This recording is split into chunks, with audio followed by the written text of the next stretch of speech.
Bonjour tout le monde! Aujourd'hui, on va parler du système reproducteur féminin.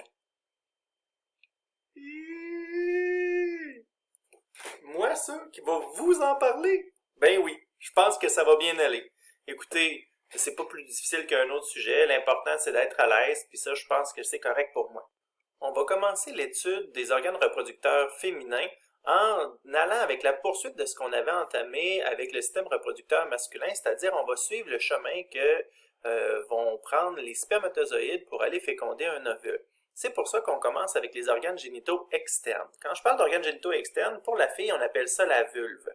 Donc, ce qu'on doit connaître, c'est peu de choses. Donc, j'ai besoin de savoir qu'il y a un méa urinaire et que l'entrée du vagin qui est ici, qui est un petit peu plus bas, qui va se retrouver également dans le système externe. Pour le reste, c'est des parties qui sont importantes, qu'on peut connaître, mais qui ne sont pas essentielles pour nous dans le cadre de notre cours. Les grandes lèvres, c'est un repli de peau qui est tout autour, qui peut avoir du poil également, qui sert à protéger tout l'extérieur des organes génitaux féminins. Alors que quand on parle des petites lèvres, c'est quelque chose qui est à l'intérieur, qui est une muqueuse, un peu plus comme l'intérieur d'une joue par exemple. Et ça sert à protéger l'orifice vaginal. Et l'orifice vaginal, ben ça, c'est là où il va y avoir le bébé qui va sortir lors de la naissance. C'est aussi par là que s'évacue le flux menstruel.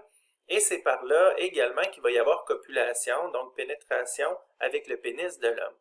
Je vais vous faire remarquer qu'il y a un petit organe ici qui s'appelle le clitoris. Le clitoris, c'est un peu comme le pénis de l'homme qui se retrouve chez la femme. Donc, c'est un endroit qui est aussi avec des terminaisons nerveuses pour le plaisir, mais c'est également un endroit qui peut se gorger de sang, donc se remplir de sang et gonfler un petit peu sous l'action de stimulation sexuelle. Donc, pour terminer, je voulais vous faire remarquer que contrairement à l'homme, il y a donc deux orifices, le méa urinaire et l'entrée du vagin. Donc, toujours contrairement à l'homme, les femmes ne vont pas uriner et avoir leur relation sexuelle par le même orifice. Continuons d'apprendre le système reproducteur féminin en allant voir ce qui se passe à l'intérieur. Donc là, on a deux vues ici pour bien comprendre, étant donné que le système féminin est beaucoup à l'intérieur du corps. On a la vue en couple qui montre que la femme est de dos et la vue de face, comme ça, avec les organes reproducteurs. Donc chaque partie, là jusqu'à maintenant, on a parlé de la vulve qui était uniquement la partie qui était externe, et on avait vu l'orifice du vagin. Le vagin, c'est quoi? Mais c'est cette section-là. Le grand tube, qui lui sert justement à la copulation. Donc, il va y avoir une lubrification qui va y avoir lorsque ce sera le moment de copuler. Mais donc, tout ça va se faire à l'intérieur du vagin. Le vagin se dilate tranquillement, peut avoir de plus grandes formes. On sait d'ailleurs que le bébé va devoir passer par là à un moment donné. Donc, c'est quelque chose qui a beaucoup de muscles, mais qui est creux et qui est extensible. Au bout de ça, ce qu'on peut voir, c'est le col de l'utérus. Donc, l'utérus, c'est quoi? L'utérus, c'est la grande partie qui est ici, ou de l'autre côté comme ça. On appelle ça l'utérus, ça ressemble à la forme d'une poire inversée. C'est environ la grosseur de votre poing, mesdames, parce que moi, mon poing ne représente pas la grosseur de mon utérus, vous comprendrez bien. Donc là, l'utérus, c'est ce qui se passe ici. C'est là que le bébé va arriver à la toute fin pour être capable d'aller s'accrocher à l'intérieur de l'utérus pour faire son gros 9 mois pendant la grossesse pour se développer. Donc l'utérus va grossir, grossir, grossir jusqu'à ce qu'à un moment donné, le bébé doive sortir et il va y avoir l'accouchement. Donc l'utérus, c'est ce qui se passe ici.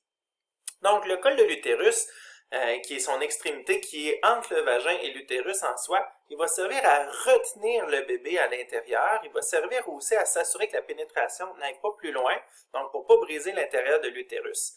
C'est par le col de l'utérus que tout ce qui a rapport aux menstruations va s'écouler également, parce que des menstruations, c'est quoi? On en reparlera un petit peu plus tard, mais c'est l'utérus qui est ici, a des parois. Puis ces parois-là, tout au long du cycle menstruel, vont s'épaissir, ce qui va former ce qu'on appelle l'endomètre.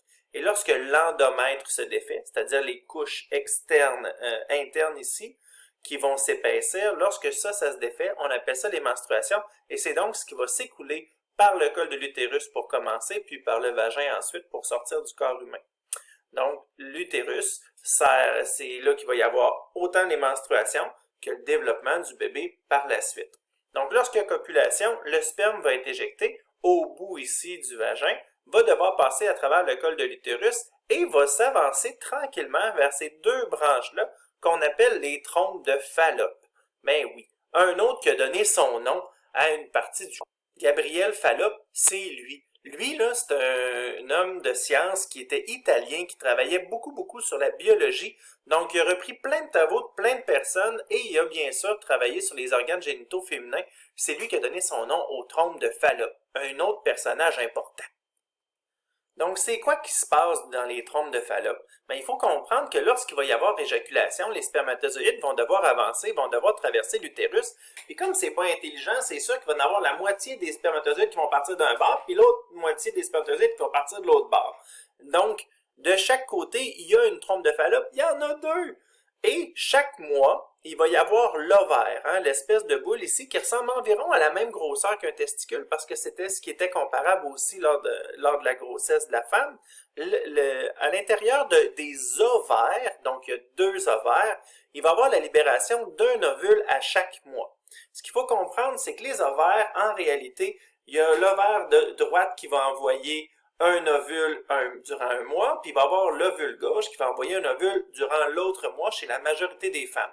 Là, c'est sûr qu'il y a des exceptions, parce que des jumeaux qui seraient non identiques, par exemple, ce serait justement le cas où les deux ovaires ont décidé, eux autres, qui envoyaient un ovule en même temps, puis là, à ce moment-là, les deux ovules auraient été fécondés par deux spermatozoïdes différents et auraient permis le développement de des jumeaux. Donc, les ovaires qui sont ici vont...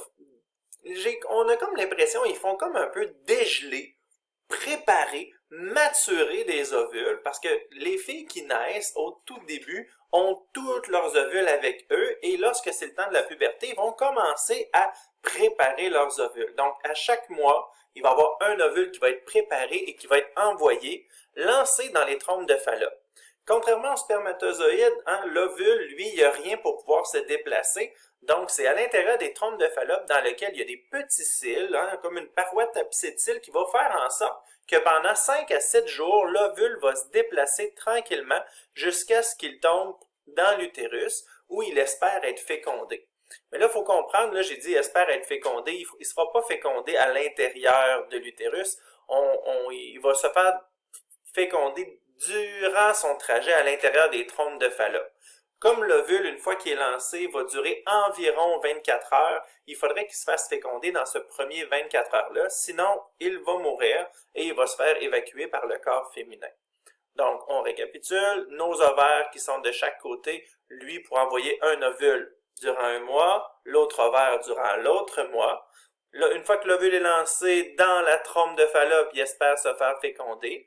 Comme les trompes de Fallope ont des parois avec des cils, vont pousser tranquillement l'ovule jusqu'à ce qu'il tombe ici, qu'on n'appellera plus ovule d'ailleurs, mais on s'en reparlera dans une autre capsule. Et là, une fois qu'il y aura fécondation, il pourrait s'implanter à l'intérieur de l'utérus pour tout le moment de la grossesse. Lorsque la grossesse sera complétée, mais là, à ce moment-là, le bébé pourra sortir en passant d'abord par le col de l'utérus et en passant à l'intérieur du vagin, pour voir la vie après ça de ses yeux. Donc, c'est comme ça que fonctionne le corps humain. Donc, on a vu les hommes la dernière fois, aujourd'hui on a vu les femmes, donc là on commence déjà à avoir une bonne idée de comment fonctionne tout ça. J'espère que ça a été clair et que vous avez assez d'informations. Gênez-vous pas pour poser vos questions, écrivez sous le vidéo, je vous répondrai assurément. Au plaisir!